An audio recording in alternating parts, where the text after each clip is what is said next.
छोट्या बालमित्रांनो, सुप्रभात. मी श्रीयुत R.P. करपे सर आपल्या सर्वांचं मनपूर्वक स्वागत करतो. आणि मुलांनो, आज आपण आपल्या इयत्ता 5वी मराठी बालभारती पुस्तकातील पाठ क्रमांक 18, पाठाचे नाव आहे कारागिरी. आणि या पाठाच्या लेखिका आहेत डॉक्टर सरोजिनी बाबर. तर मुलांना आपण सुरुवातीलाच थोडा लेखिका परिचय करून घेऊया. सरोजिनी बाबर यांच्याविषयी अल्पसा परिचय करून घेऊया.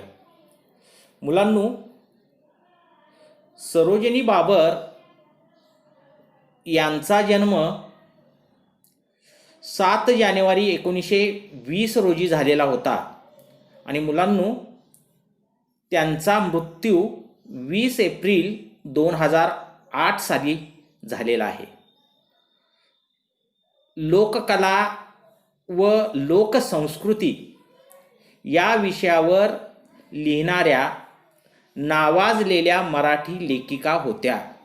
म्हणजे सरोजिनी बाबर यांनी लोककला व लोकसंस्कृती या विषयावर विपुल लेखन केलेलं आहे.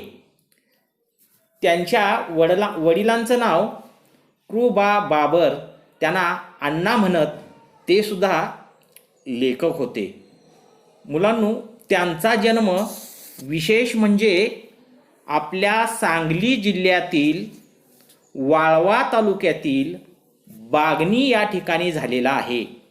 म्हणजे हे सुद्धा एक वैशिष्ट्य आहे की ज्यांचा आज आपण पाठ अभ्यासणार आहोत, त्या लेखिका डॉक्टर सरोजिनी बाबर यांचा जन्म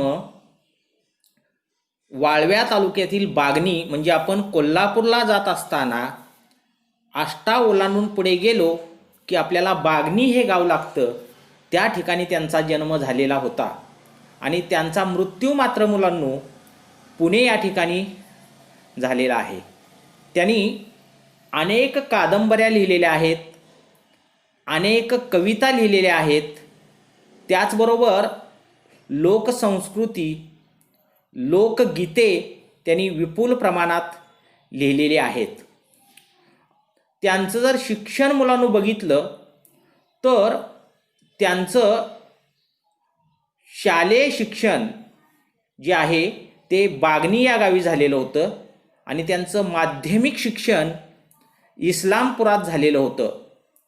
1940 साली शालांत परीक्षेत उत्तीर्ण झाल्यानंतर, म्हणजे 10वी उत्तीर्ण झाल्यानंतर त्या शिक्षणाकरता, महाविद्यालयीन शिक्षणाकरिता त्या पुण्यातील सर परशुरामभाऊ पटवर्धन महाविद्यालयामध्ये गेलेल्या होत्या, शिकायला गेलेल्या होत्या. 1944 साली त्यांनी मुंबई विद्यापीठातून BE ही पदवी मिळवली.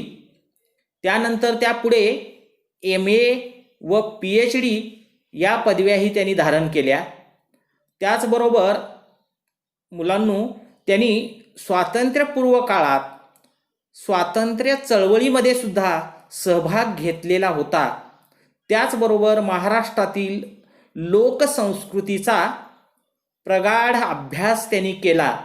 आणि आयुष्यभर त्यांनी लोकसाहित्याची अतिशय उत्तम प्रकारे संशोधन आणि संपादन, त्याचबरोबर संकलन करून आपल्या या संस्कृतीचा फार मोठा ठेवा त्यांनी जतन केलेला आहे.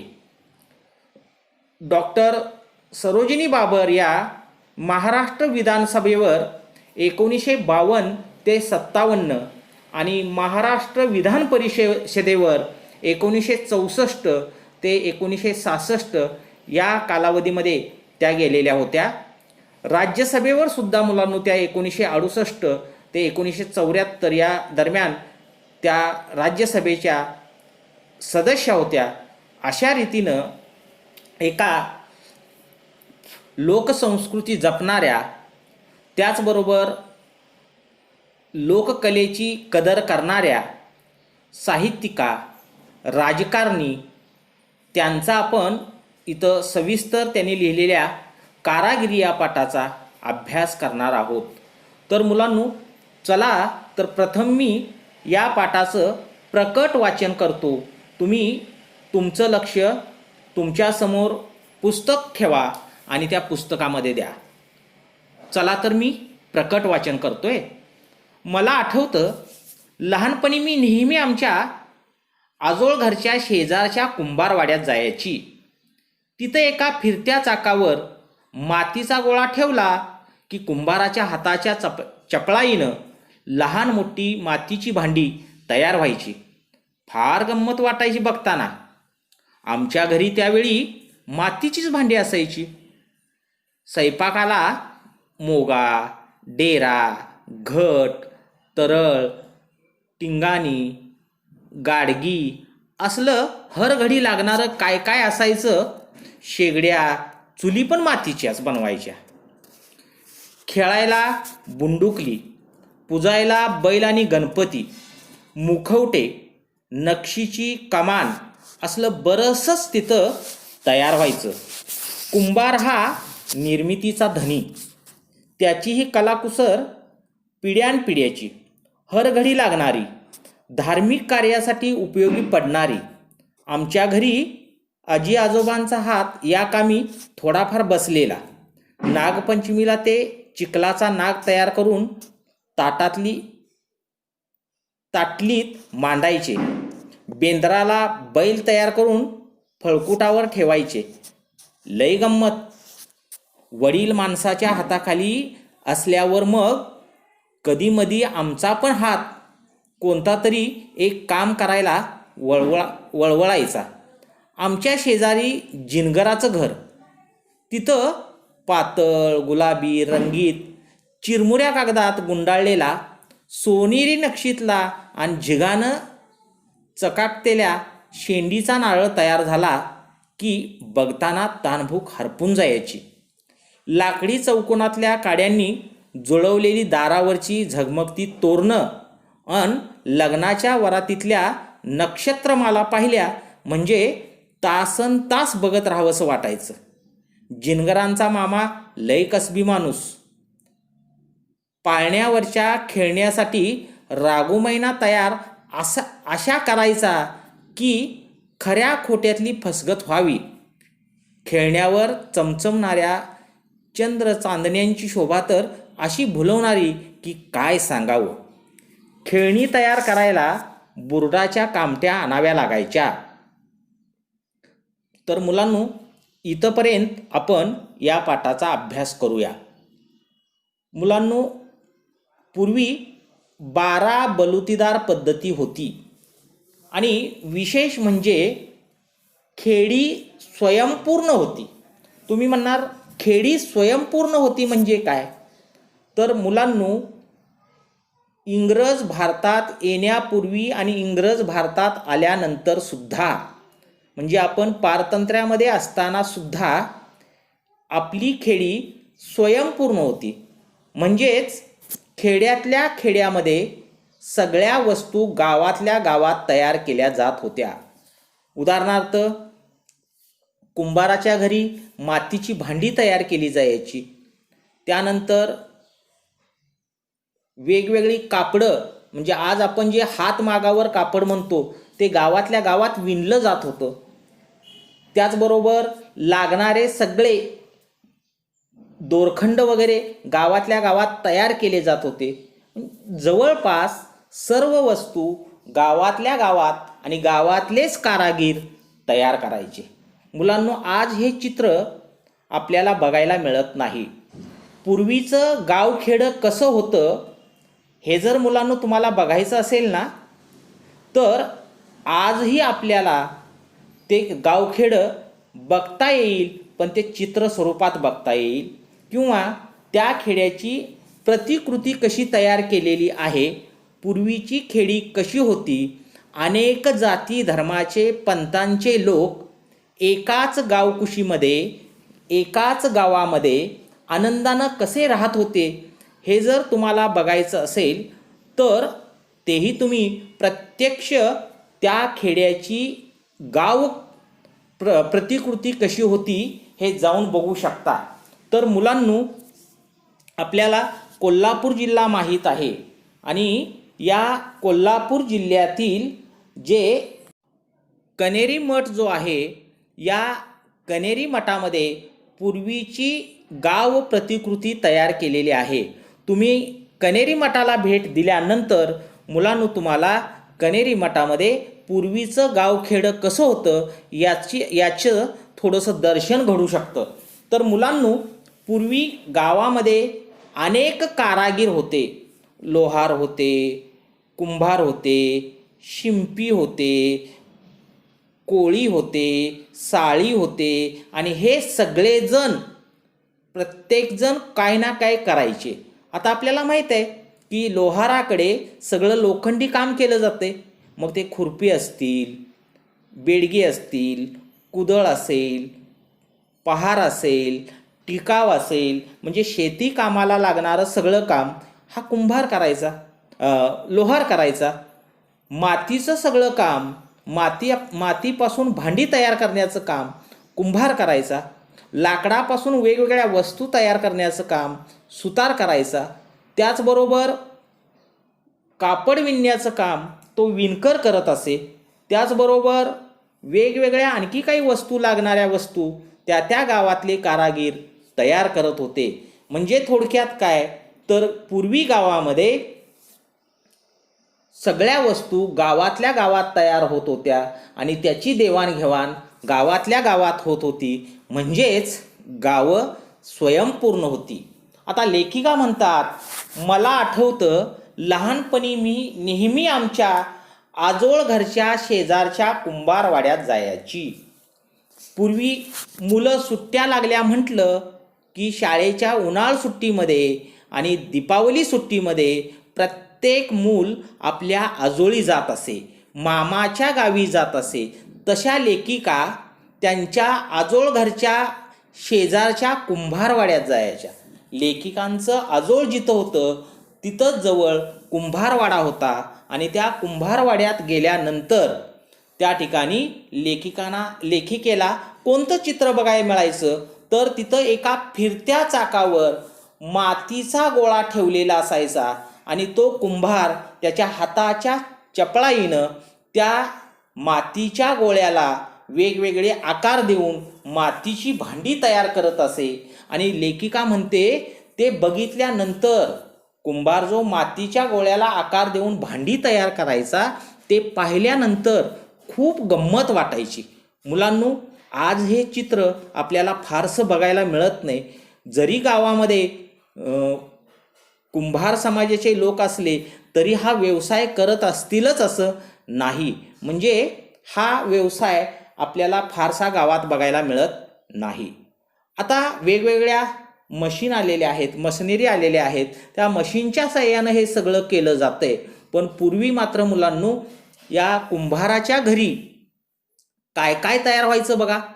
तर पूर्वीची मुलांनो लोक, आज आपण जी घरामध्ये स्टेनलेस स्टील, त्यानंतर जर्मलची भांडी, पितळची भांडी, तांब्याची भांडी, ही जी वेगवेगळी भांडी वापरतो, तर पूर्वीच्या काळामध्ये मातीच्या भांड्याचा वापर मोठ्या प्रमाणात केला जात होता.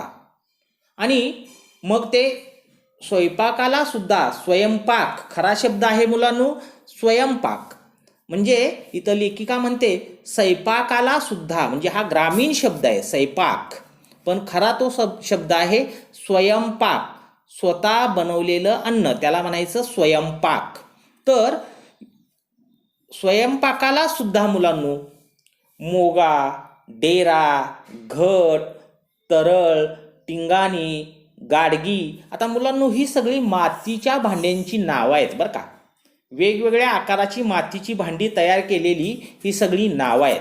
आता हे दाखवायचं म्हटलं तर आपल्याला फारसं दाखवता कुठे येणार नाहीत, पण ही सगळी मातीची भांडी आहेत आणि ही प्रत्येक हर घडी म्हणजे प्रत्येक वेळेला हर घडी लागणारी ही मातीची भांडी आहेत.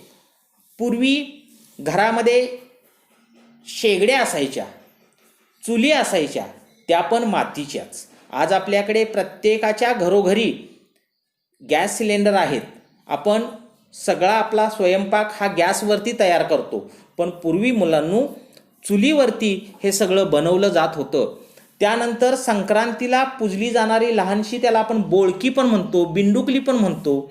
त्यानंतर बैलपोळ्याला, बेंदूर सणाला पूजला जाणारा बैल, गणपतीच्या काळामध्ये तयार होणारे गणपती आणि चेहऱ्यावर घालायचे वेगवेगळे मुकुटे, त्याचबरोबर नक्षीची कमान, असलं बरंचसं सगळं साहित्य या कुंभाराच्या घरी तयार होत असे.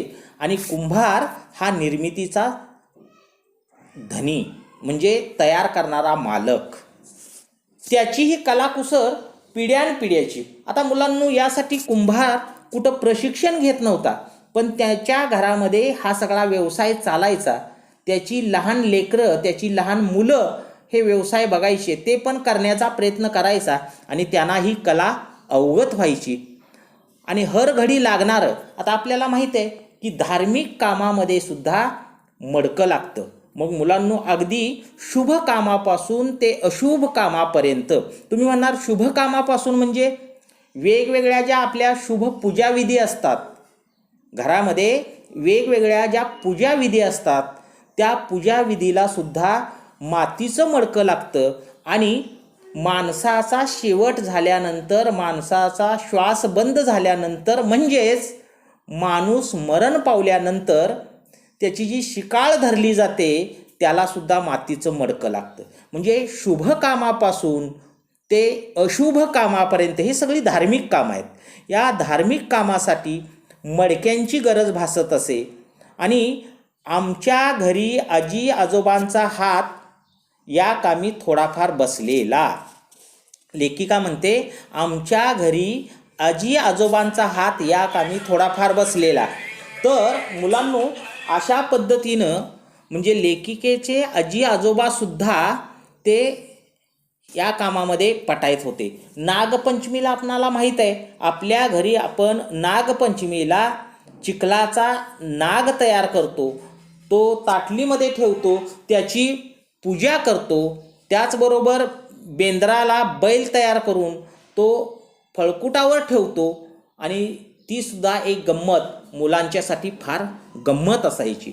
आता वडील माणसांच्या हाताखाली असल्यावर मग कधीमधी आमचा पण हात कोणतं तरी एक काम करायला वळवळायचा. वडीलधारी माणसं, मोठी माणसं, आणि मग ही मोठी माणसं अशा वस्तू, लेखिका म्हणते अशा वस्तू तयार करत असताना आम्ही सुद्धा अशा काहीतरी वस्तू तयार करायला लागलो की आमचा सुद्धा हात वळवळायचा.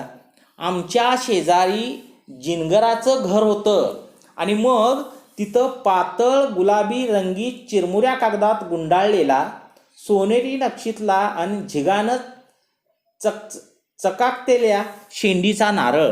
मुलांना आता तुम्ही म्हणणार जे लग्नामध्ये करवली असते, त्या करवलीच्या हातामध्ये एक ताट असतं आणि त्याच्यावरती एक रंगीत असा नारळ ठेवलेला असतो बघा. तर पूर्वी ते जिनगराच्या घरामध्ये ही वस्तू तयार व्हायची, बाशिंग तयार व्हायची.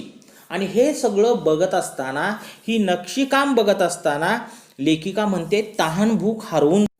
तर मुलांनो अशा रीतीनं नक्षत्रमाला म्हणजे बाशिंग वगैरे तयार त्या जिनगराच्याच घरी होत असत. आणि लेखिका म्हणते तो जिनगराचा जो मामा होता ना, तो लय कसबी माणूस, कलाकार माणूस, कलावंत माणूस, म्हणजे त्याच्या हातामध्ये एक वेगळीच कला होती. म्हणजे तो कसबी माणूस होता, कलाकार माणूस होता, त्याच्या हातामध्ये एक वेगळीच कला होती. आता पुढं लेखिका म्हणते की पाळण्यावरच्या खेळण्यासाठी रागो महिना तयार अशा करायचा. म्हणजे पूर्वी घरोघरी लहान मुलांना झोपवण्यासाठी किंवा खेळवण्यासाठी असा पाळणा असायचा. आणि त्या पाळण्यामध्ये त्या मुलाला घातल्यानंतर त्या पाळण्यावर वेगवेगळे पक्षी वगैरे असे कागदी पक्षी तयार केलेले वगैरे बांधले जायचे. तर लेखिका म्हणते तो जिनगराचा मामा होता ना, तो कसबी माणूस होता, कलाकार माणूस होता, कलावंत माणूस होता. आणि तो रागू महिना अशा काय तयार करायचा की खऱ्या खोट्यातला फरक ओळखता येत नसे. म्हणजे हुबेहूब खऱ्या रागू महिन्यासारखे तो रागू महिना तयार करायचा. खेळण्यावर चमचमणाऱ्या चंद्र चांदण्यांची शोभा तर अशी भुलवणारी, म्हणजे त्या खेळण्यावर तो चंद्र चांदण्या अशा काही काढायचा की लोकांना भूल पडत असे, फसगत होत असे, काय सांगावं असं लेखिका म्हणते. तर मुलांनो, आज आपण इथंपर्यंतचाच अभ्यास करणार आहोत. तुम्ही परत एकदा हा पाठ मी शिकवलेल्या भागापर्यंतचा वाचायचा.